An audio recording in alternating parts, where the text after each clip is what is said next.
the lens of spiritual perfectionism.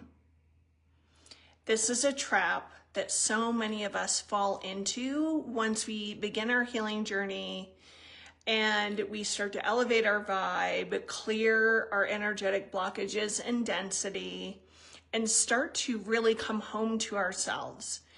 In this spiritual paradigm, there are a whole bunch of other things we need to look out for that we can get caught up in. And spiritual perfectionism is one of them. So through this lens, we can often feel that we have to be high vibe and on all the time. No matter what is going on in our personal lives, we've got to be on, we've got to be there, we've got to be super high, and that's just not the reality of this human experience. Even the most amazing spiritual teachers and leaders are human. We're human, and we go through stuff, and we have challenges and struggles and perceived problems. And often we can wear a mask of this spiritual perfectionism, like we've got all the answers. We are so beyond issues, challenges, problems, and struggles. No, absolutely not. The other part of this lens is that we can judge our shadow as weakness and not want to go there and push it away and stuff it away. That is a huge pitfall. We all have a shadow. We need to meet the shadow, our shadow, and accept our shadow, hold space for our shadow, hold and love our shadow. If we were put on this planet to be completely godlike, perfect, we wouldn't be here in a body. So no matter where you are on your spiritual journey, it's one human holding the hand out to another human, and we're all walking this path together. No one is really ahead or behind. We're all where we need to be, and that is perfect. We can tend to want to spiritually bypass our emotions, feelings, and experiences that we do not, that may be inconvenient and we don't want to feel. And we can use high spiritual knowledge and concepts to kind of bypass it. I could give you a million examples, but one is, everything happens for a reason. Well, when you're going through something that really sucks, everything happens, like someone just saying to you, everything happens for a reason, can be really invalidating. And when we're in these various spiritual communities, we tend to use a lot of spiritual jargon, and we dismiss each other. We dismiss the experience people are having. We dismiss the pain. And it's called spiritual ego, and it's something we need to be aware of as we get on our healing journey. The other lens of spiritual perfectionism can be, if I'm truly awakened and I'm healing, and I've been doing this healing for 25 years or whatever, I shouldn't be experiencing this or feeling this. I should be beyond this. Don't fall into those traps. Don't fall into those traps. I can share from personal experience that I have been hurt more by people that I've met on the spiritual journey who claim to be on a healing journey, who claim to be spiritual, who claim to be more elevated. I've been more hurt by those people than anybody.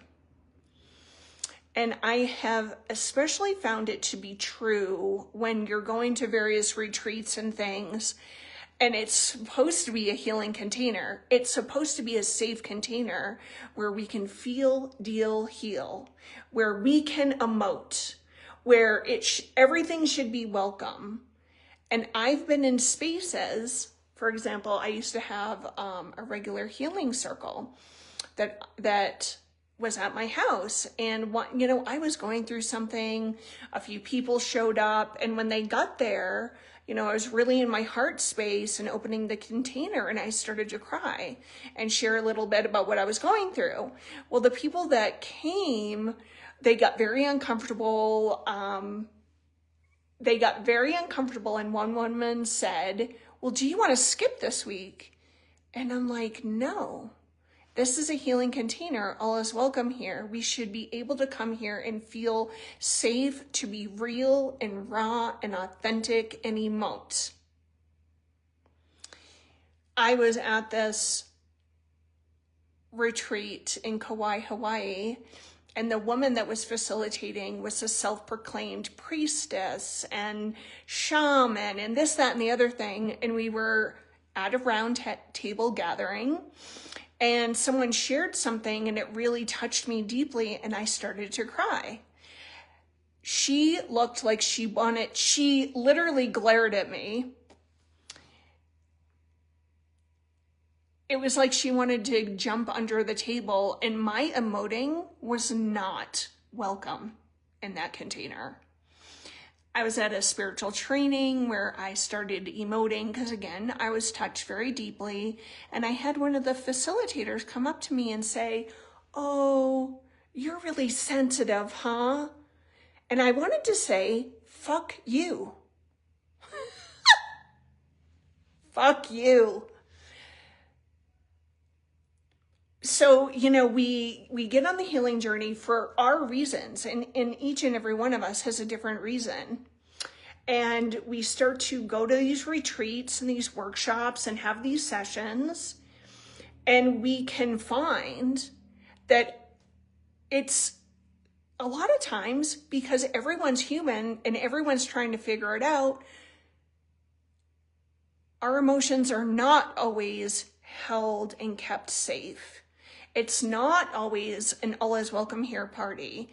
If you start emoting, people get real uncomfortable real fast. And here is my vow to you. Here's my vow.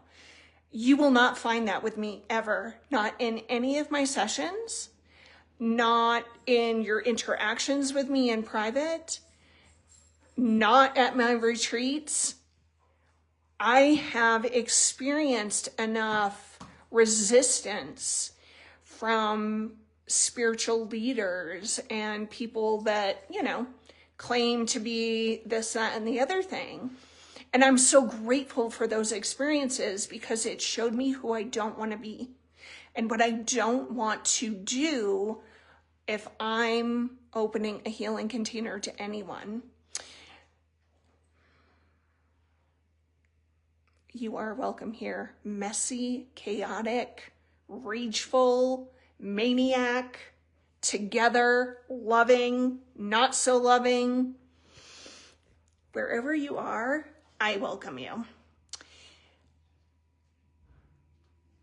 19 hours ago, I posted something about filters and lenses people wear, and there is 5 of them. But the one I wanted to highlight today was the spiritual perfectionism lens, because it almost, to me, that one, maybe because of my experiences and I don't want to project, but that one can feel the most dangerous to me.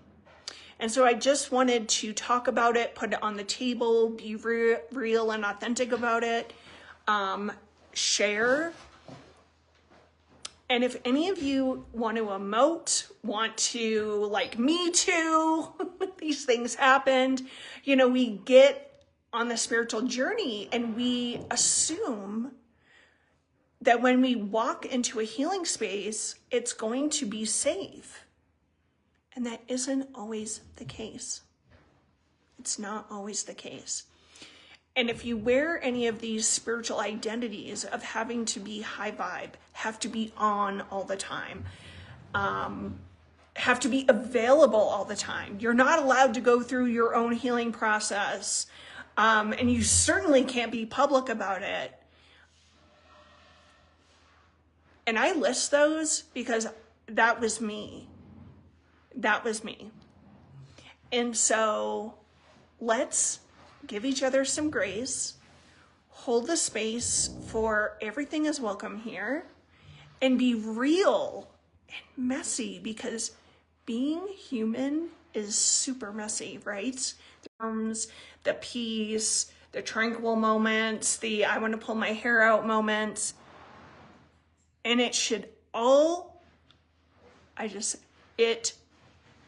in my world, it's all accepted. So I welcome you. I welcome you into this all is welcome here party in the most amazing capacity I can possibly hold. You will be held, you are safe, you are loved, you are seen, and you are cherished. And I say, fuck off to all of these spiritual masks that we wear. It's a burden that we don't need to carry on top of everything else we are here to learn and hold.